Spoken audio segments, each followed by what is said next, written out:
great joys of an air show at IWF Duxford is the chance to see historic aircraft types flying over this airfield that flew from it when it was an operational fighter station. And here we have one of the most superb examples, and what a pleasure it is to see a P-47 Thunderbolt back in Duxford skies for the first time since 2013. Yeah.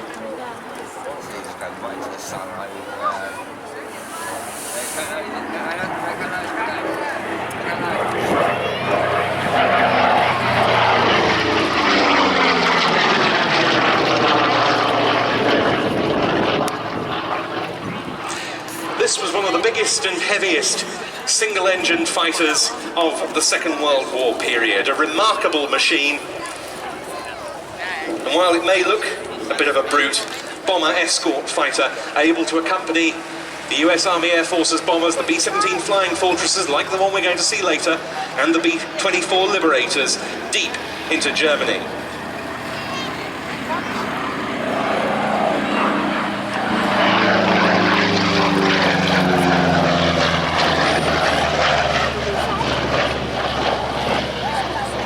Later, as happened here with the 78th Fighter Group, the longer flight Phantoms, now captain on the Airbus A20 with British Airways. On his right is Steve Bohill-Smith, a former Concorde pilot, and a man who once had what must be a Spitfire, well, a pilot's best day out ever, flying a Spitfire Mark 9 in the morning, and then piloting Concorde to New York that very same evening. On the left is Mike Vasey, who set up Vintech, which is an engineering company that looks after these vintage aircraft engines. Leading the second Vic is Nigel Lemon, who runs a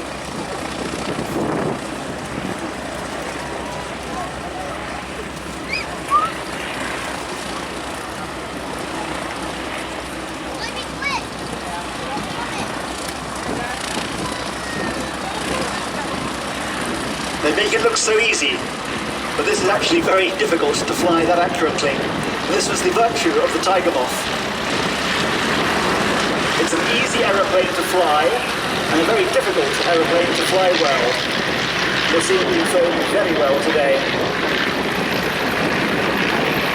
And you can see there the difference between the civilian DH-60 Moth being flown by Nigel Lemon, and all the other Tiger Moths where the wings are being swept back. And this is for the RAF's specification, where they need 1,000 are still in existence worldwide, of which around 650 are currently in airworthy condition. That's a remarkable survival record for something which is 70 to 80 years old. Another interesting point is that of those 8,600 built, no fewer than 3,100 were built by Morris Motors, the car factory, down at Cowley, near Oxford. This is because to have those by the 5. This is an easier one to photograph. You can either pick one aircraft and try and snap it as it passes the others, or just hold your camera in the middle and snap as you get to crossing before you. Again, they get pretty close.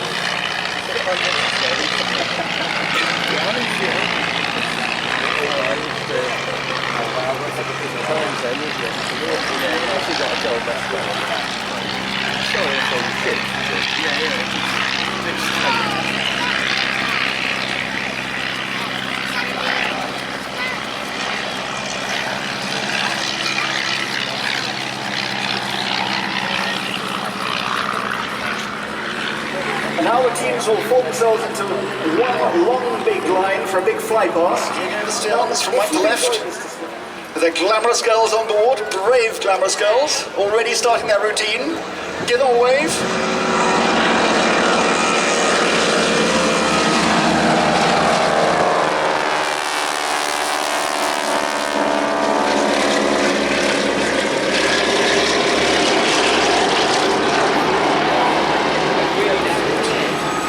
It's quite an experience. I even got to fly it through Tower Bridge, which felt very wild.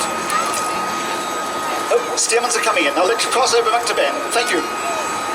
Thank you very very much indeed to Tim Emrys-Roberts, and a big round of applause to all the members of the fantastic Tiger 9. But as Tim said, now it's on to the Aerobatics Wingwalkers.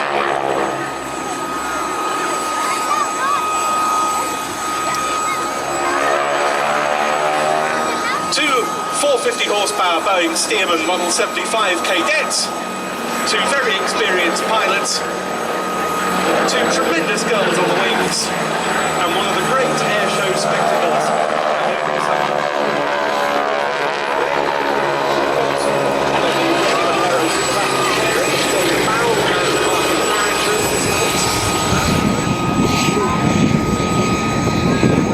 And they can see you very clearly on top of the wings. Give them a wave, they're waving back. It's rather harder for them to wave than you it is for you to wave at them, because of the sort of wind forces they're experiencing up there.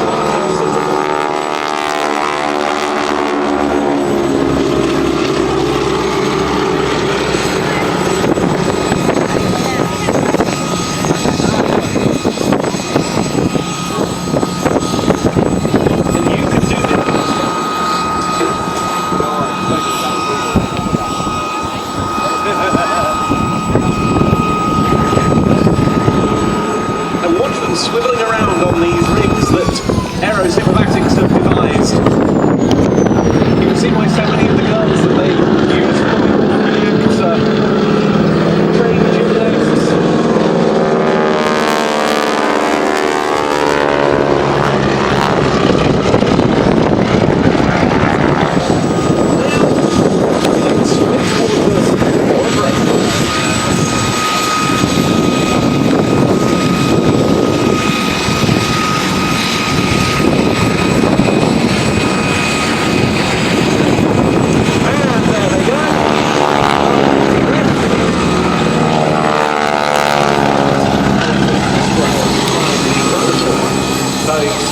Model 75 biplanes that we see here. He took off his hours from failure aircraft in these machines, gained his display authorization.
Because now we have got something we've never seen at Duxford before. They're one of the official presentation teams of the Armée de l'Air, alongside the Patrouille de France that we'll be seeing here in tomorrow's show. And of course we later have the Rafale solo display as well.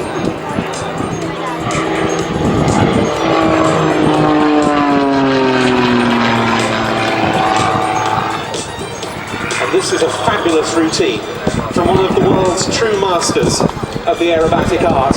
Look out for his bright landing lamps.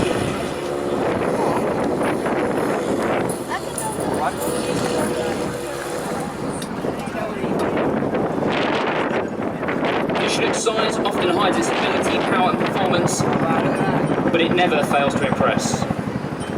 The 2018 Chinook display team pilot and aircraft captain is Flight Lieutenant Stu Kinno-Kiniston. Kinno is a 27 Squadron operational pilot and training captain. He joined the RAF in 2007 and was posted to Rhodium to fly Chinooks in 2011. Since arriving on the Chinook force, he's played a part in exercises and operations around the globe.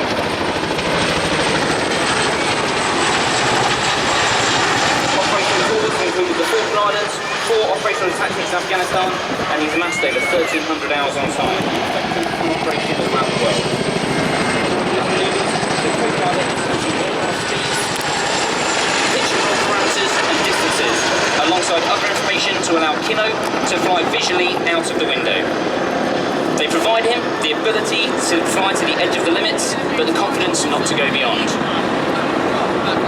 Watch now during the nose over at crowd centre.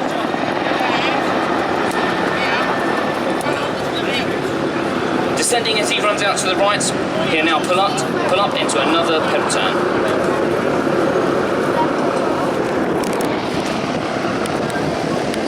The crew have previously spent significant time working with the Royal Navy, training for ship-based operations, where Chinook is able to project amphibious assaults and resupplies to and from the unforgiving maritime environment. For Chinook, the globe is our playground. Environmental preparation is key to the deployment of the force in the maritime, jungle, tropical, desert and arctic conditions we may face. Operating in snow.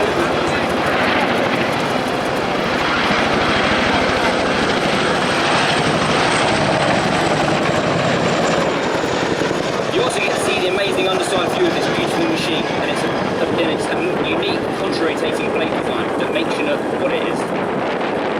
Chinook excels in the high-threat tactical battlefield environment. Operating at ultra-low level by day or night in any weather, it's well protected against both low and high technology threats.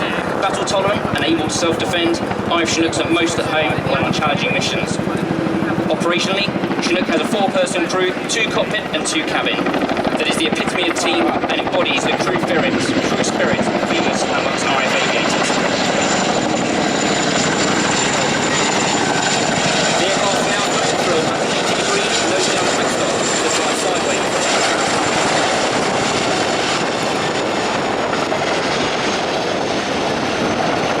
This manoeuvre allowed the late bottom crew to continue.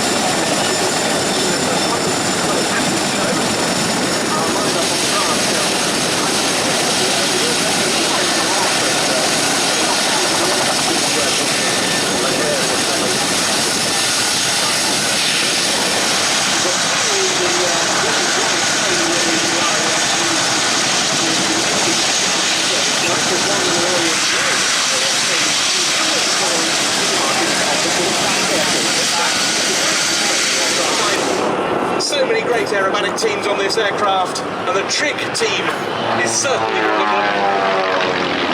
Rekindling memories of the likes of the Rothmans aerobatic team, in which so many legendary pilots flew, the Marlborough team, Team Toyota,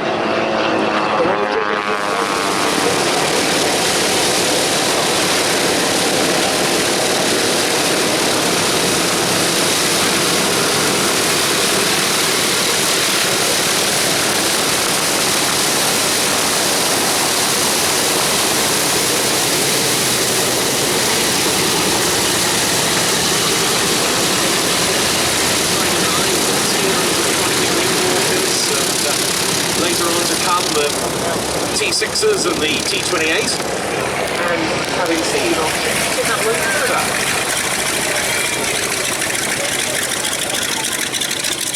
So we need to pass in front of the control tower, followed down the taxiway.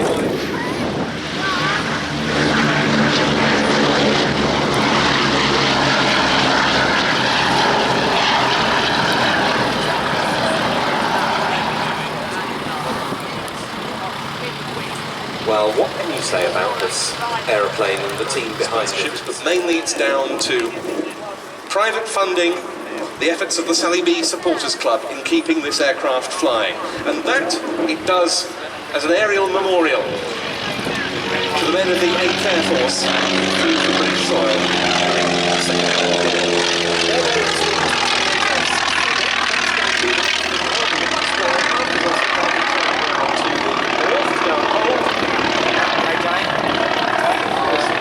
Up there, it was extremely cold. The crews had little armour protection or indeed personal protective equipment about them. And that was before you even consider the threat of enemy action. The bomb doors coming open on this orbit. And there they are closing in. A smaller bomb bay on the B-17 than on, for example, the RAF's Avro Lancaster. A typical load for a B-17 at war would have been between £4,500 and £8,000, depending on.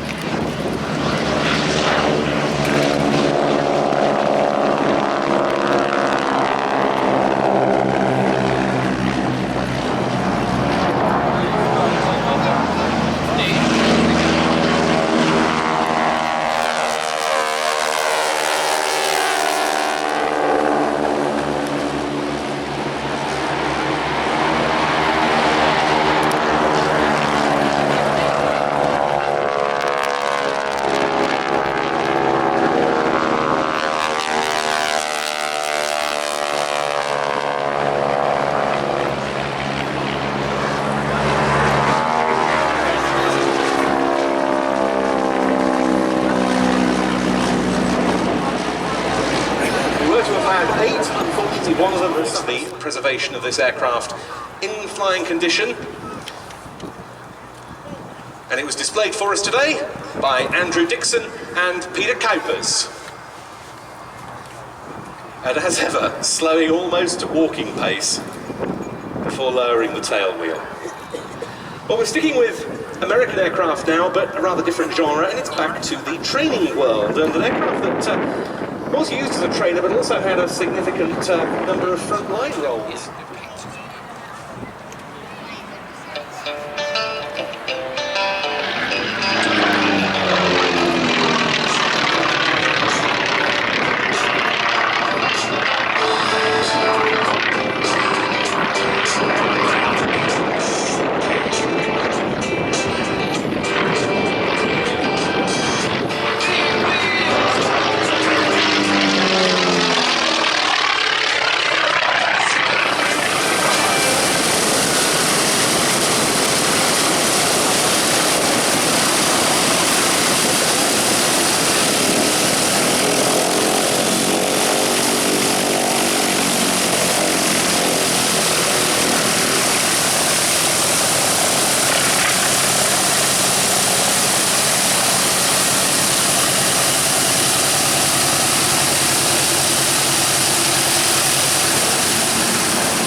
As we watch this plethora of T6s and Harvards going through their paces. Of course, we were talking there about the characteristics of war effort. Pilot training was moved out of the UK to less hazardous places, particularly Canada and Rhodesia.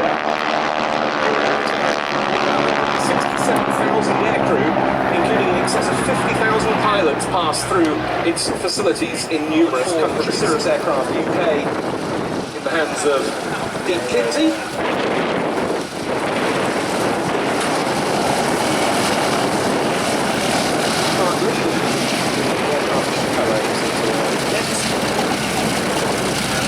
That Yellow Peril ex-Boston down harbour, operated by the Aircraft Restoration Company.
Instructor and examiner, as well as spending an increasing amount of time devoted to aerobatic flying. Leaving out horsepower, low wing 300L. Now his three colleagues running in. Hard to rejoin them before he's done a bit more rolling around their smoke.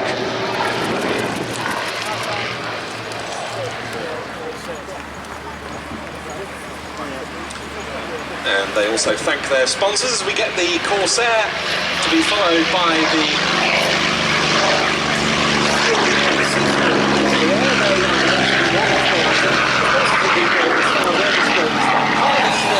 first of this Warbird segment airborne. Then we've got the camouflage Fury.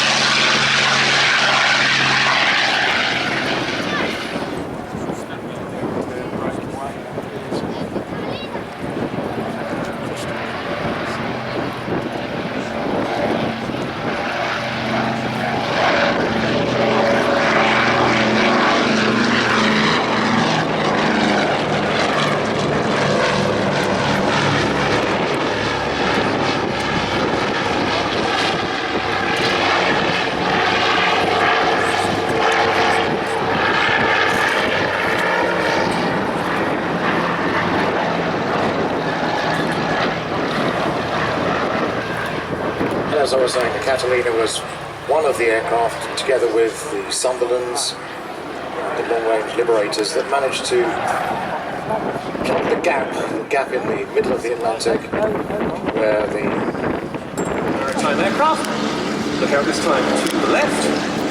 Running in the Goodyear FG-1D Corsair.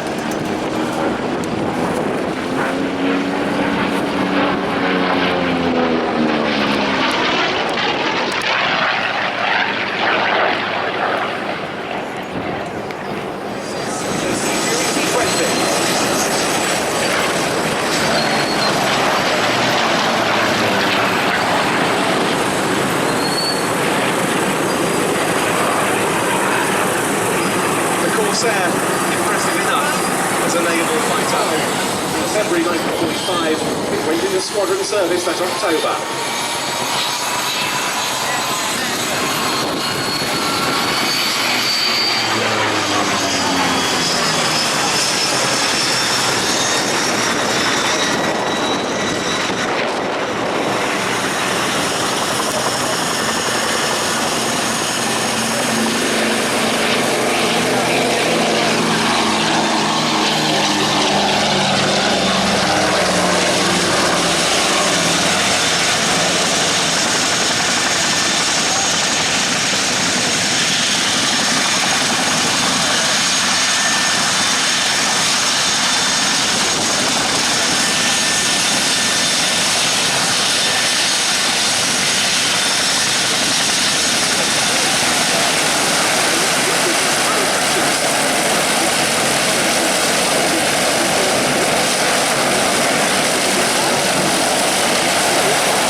Design that became the Swordfish.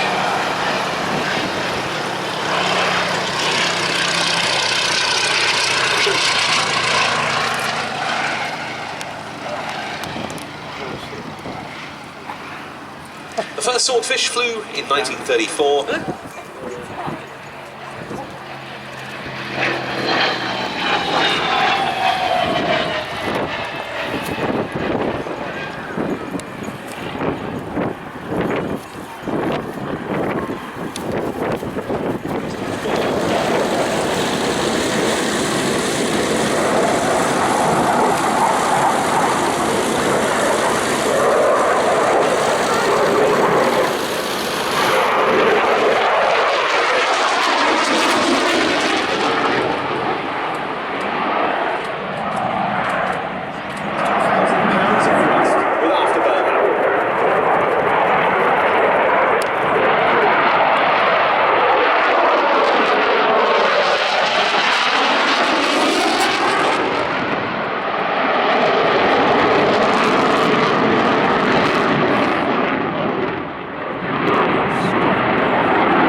Combat deployment of French Air Force Rafales took place in 2007. That was over Afghanistan.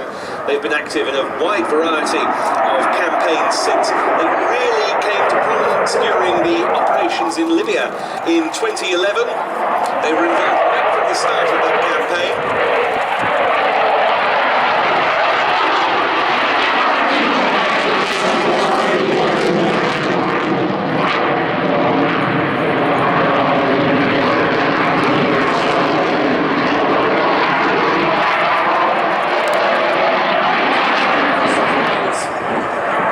Hostile forces without actually the need to use weapons, and this is a good photo opportunity. Good chance to see these new special markings with a topside pass.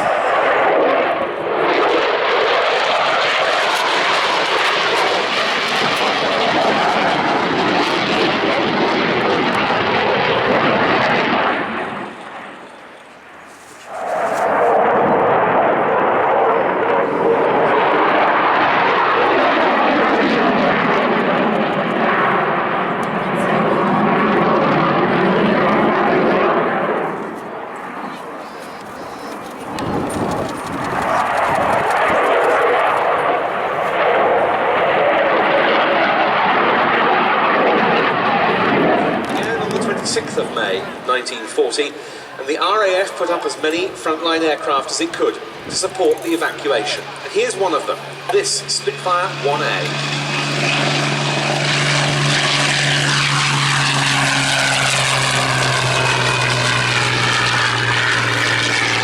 Duxford's Spitfire 1A.